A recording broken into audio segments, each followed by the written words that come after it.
Out of a kind and concerned heart, both Jesus and Jeremiah delivered messages to their people just to make them well and to lead them to a blessed life.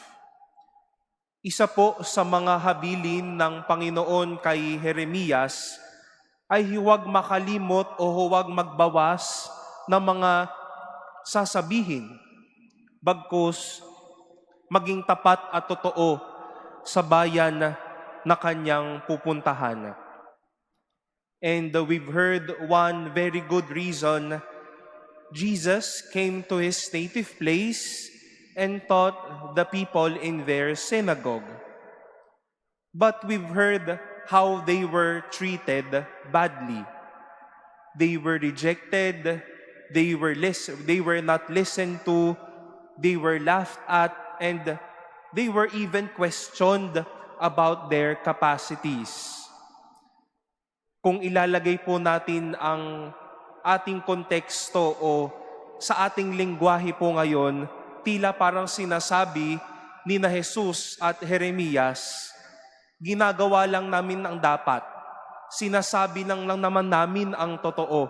Tumutulong lang naman kami para magbago ang buhay ng mga tao, pero tatawanan nyo lang kami, tatanggihan nyo kami, at tatalikuran ninyo kami. My dear brothers and sisters, we like to hear from people when we are in need, or sometimes when we are in our own crisis. We listen to our best friends. We listen to good priests. You listen maybe to counselors, to experts, to people that you confide with. At sino ba naman pong tao o pari o kung sino man ang sasama o ang sasakay sa kalokohan ng tao, pero what they would always share will be words that can give light to us. Words that may be hurtful, but words that will definitely of help to us. Masakit man, pero nakakatulong sa atin. But more than listening, it is also important the one who is receiving. If the people of Jeremiah and Jesus rejected them, it is good as well to place our foot on them. On our part, who are listening or who may be listening to people who would encourage us. More than having that instinct of rejecting them, may we not fall into big regrets. Nasabihin natin, sayang, dapat pala nakinig ako. Sayang, dapat pala sinunod ko ang magulang ko noon. Sayang, dapat pala ginawa ko yung ipinasasabi sa akin na iyon. Sayang.